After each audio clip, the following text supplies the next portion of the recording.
Hi my friends, this flow is going to be dedicated to rejuvenating, stretching, strengthening our body after being knocked sideways from the vaccine.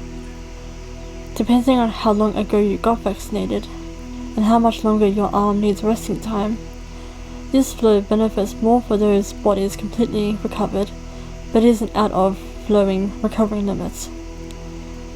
This class will be seemingly back to basics and only 10 minutes in length. Nothing strenuous and no pose held for too long or too complicated.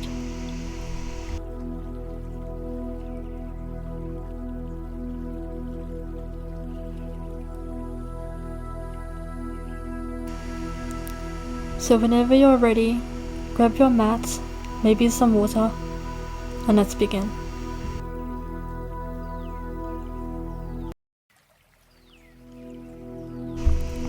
So we're starting out in hero's pose. Knees are together, toes are either tucked or flat.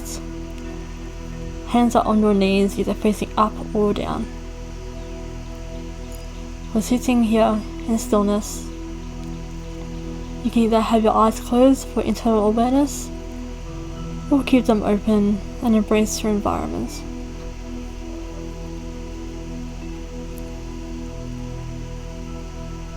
From here, knees apart, coming down to child's pose, unless you prefer to keep your knees together. If your arms are bothered, either have them engaged, or relax at the elbows, or by your sides, just depending on how your needled arm feels. Shifting yourself forward into puppy pose. I personally like to grip onto my mat for extra security so don't slide forward. If your needled arm does not appreciate this and is bothered by the pose, sink back to child's pose. You can also lift up your chin and balance on your chin, unless you prefer to keep your forehead down. Shifting away back to child's pose.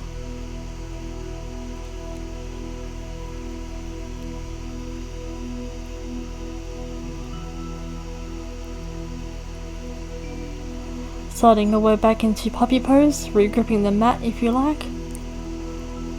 If your needled arm can't stand this pose, then just sink back into child's pose.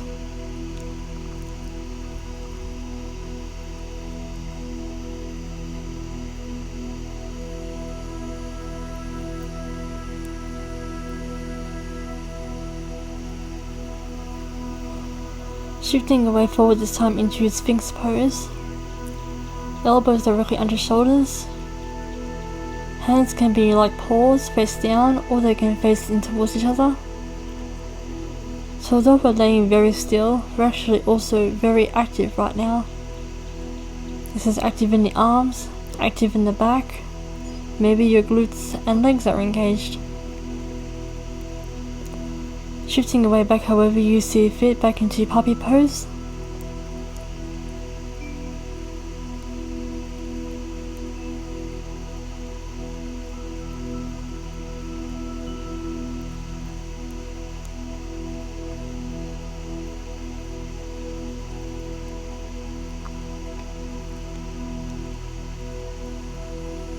And shifting away back again into child's pose.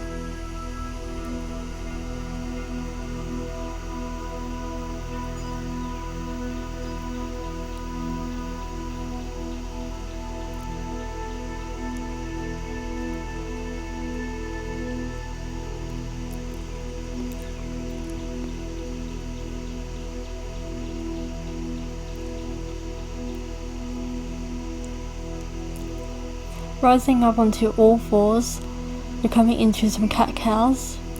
Inhale for cat, exhale for cow. Inhaling, pushing the ground away, exhaling, coming into cow.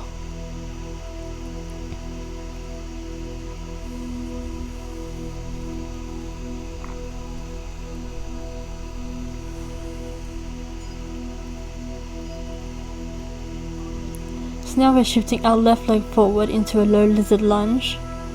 Now we're going to be shifting back and forth into half splits and low lunge. Low lizard lunge for stretching out our hip flexor, especially on the right side. half split for the sake of stretching out our hamstring and calf muscle. You can also lift up your toes as well for an additional calf stretch, bringing your forehead as close to your shin as you can. Rising your arms up above your head but keeping low with the legs.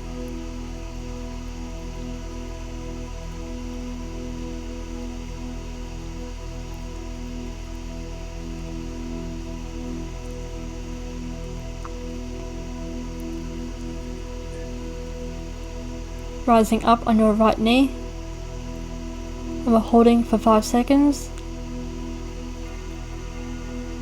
and then we're shifting forward into mountain pose with prayer hands.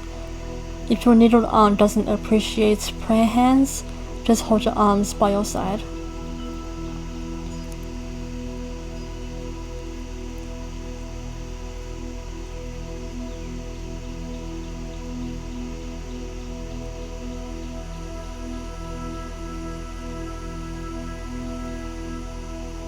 So now we're bringing your arms up to the sky, and we're coming to forward folds.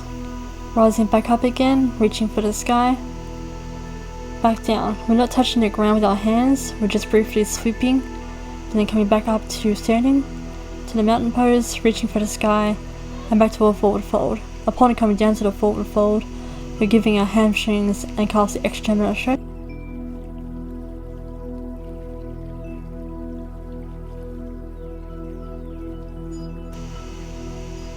This time we're stepping back with our right knee to a low lizard lunge, just briefly, and then stepping all the way back into child's pose.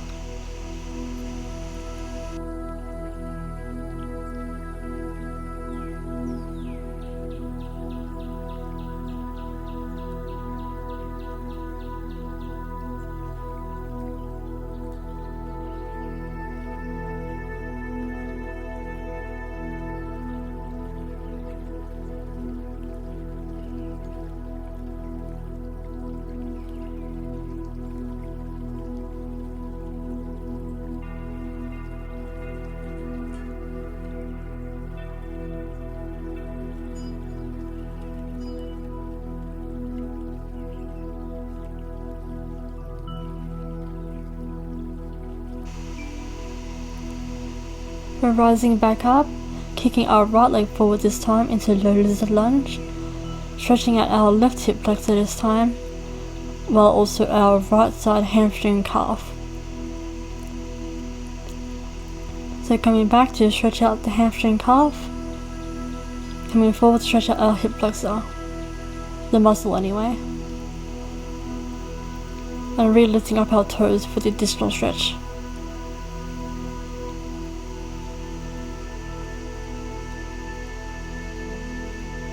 Rising your arms back up over your head,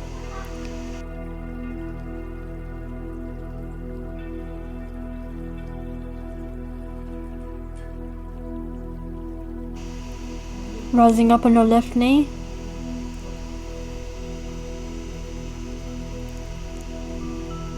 and stepping forward to mountain pose prayer hands. But again, if your arms are bothered by prayer hands, just hold your arms by your side. And feel free to keep your eyes closed for internal awareness, or open and embracing your environment.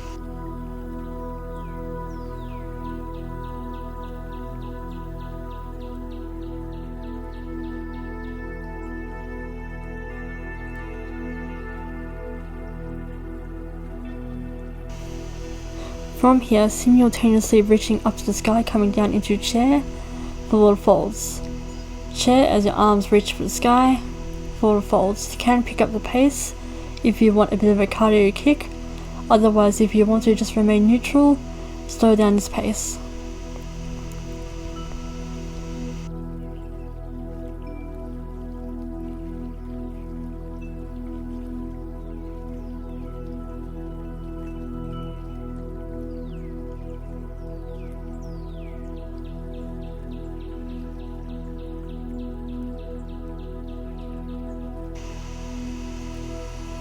From here, holding chair for 10 seconds.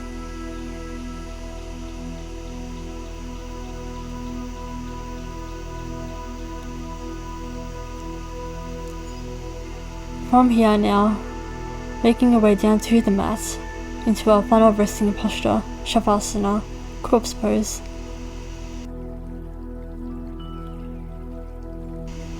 Adjusting as frequently as you need to,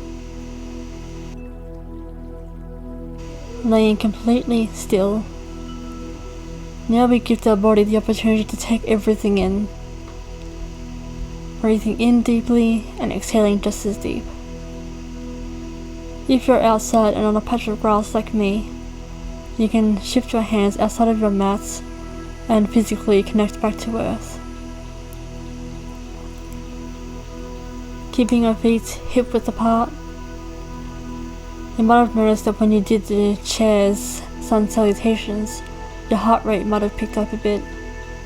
Laying now in shavasana, we're giving our heart the opportunity to slow down in pace, back to a nice peaceful sinus rhythm.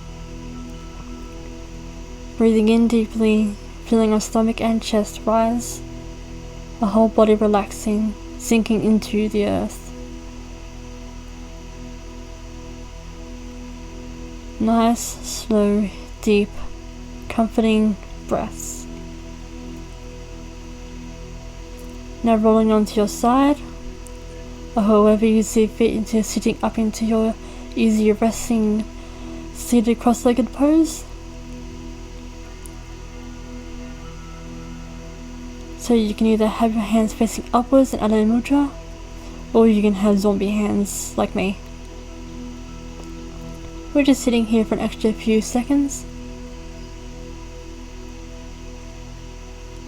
And once you're ready to wrap up this flow, step away from your mat. Going to bring our hands together in prayer and bow down to ourselves, thanking ourselves for this time on the mat, for resetting, for rejuvenating. Thank you all so much for watching. Hope you have a wonderful day. Namaste.